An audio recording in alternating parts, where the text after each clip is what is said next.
Konnichiwa minasan. Selamat datang di podcast kami hari ini. Kami dari kelas A dengan mata kuliah pengantar Jepang dengan saya Rara Syairani dengan NIM 122311091 dengan teman saya. Saya Anton Sultan Maulana dengan NIM 1252311. Nah, hari ini kami akan membahas tentang Jepang dan disabilitas. Jepang dikenal dengan negara yang terorganisir serta teratur. Nah, bagaimana cara mereka memperlakukan disabilitas di sana ya? Hal itu akan kami kupas di podcast kali ini. Selamat menonton. Nah, disabilitas Jepang itu kayak gimana sih? Yang aku tahu kan secara mungkin hampir sama nggak sih kan? Kayak negara-negara lain mungkin yang disabilitas itu. Ini sih gitu. Menurut saya ya.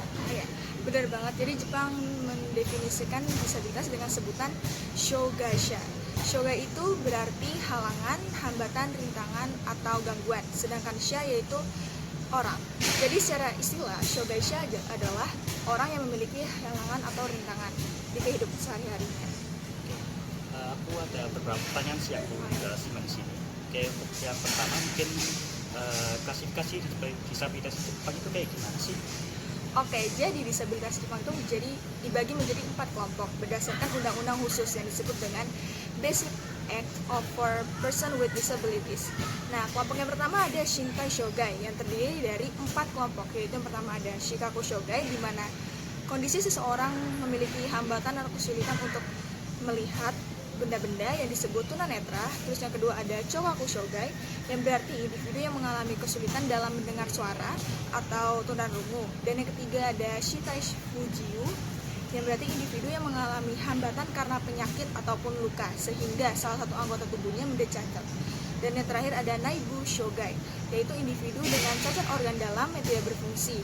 Kemampuan salah satu organ dalamnya tubuh seperti jantung, ginjal, dan sebagainya sehingga berdampak pada kehidupan sehari-hari. Lalu kelompok yang kedua ada Shiteki Shogai yaitu disabilitas intelektual. Kondisi di mana individu memiliki tingkat intelijensi yang rendah sehingga mengalami kesulitan untuk melaksanakan kegiatannya di kehidupan sehari-hari. Terus kelompok yang ketiga ada Seishin Shogai di mana disabilitas mental yang disebut dengan tunalara yaitu kondisi di mana individu mengalami kesulitan dalam pengendalian dirinya atau emosi. Dan yang terakhir ada Hitatsu Shogai disebut sebagai development disability. Aku baca-baca dari sini sih katanya banyak laporan ya ternyata disabilitas Jepang itu masih menghadapi namanya stigma sosial. Nah, kayak contohnya itu kan banyak yang merasa minder kerja di kantor karena takut panik pembunuhan. Itu benar sih. Iya, jadi budaya shame di Jepang itu masih kuat banget. Tapi ada juga loh kemajuan kayak pemerintahnya mendukung para disabilitas ini dengan fasilitas-fasilitas umum. Tapi ya hal itu juga harus didukung dengan edukasi terhadap masyarakat tentang disabilitasnya itu sendiri. Dari segi teknologi, inovasinya itu kayak apa aja sih, gimana, apa aja ya? Menciptakan kesejahteraan bagi penyandang disabilitas. Oke, jadi di Jepang banyak banget fasilitas-fasilitas khusus untuk memudahkan para disabilitas ini.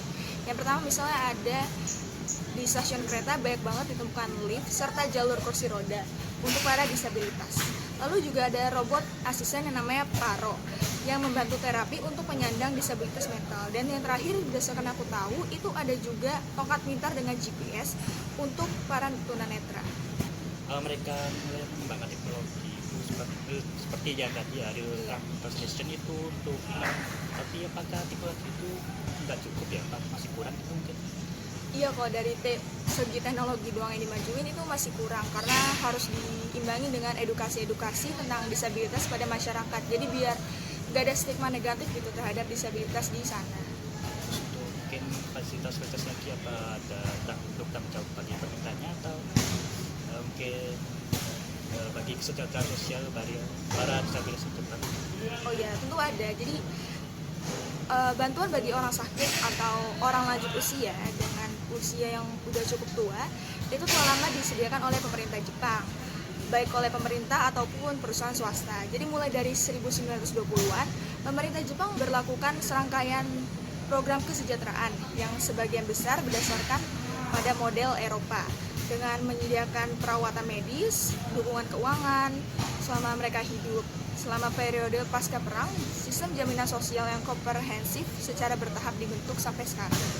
Ini mungkin yang terakhir kali ya, bagaimana dengan pendidikannya? Apakah di situ itu anak-anak disabilitas Jepang masih bisa dapat? Nah, menariknya Jepang itu punya sistem sekolah khusus untuk para anak disabilitas.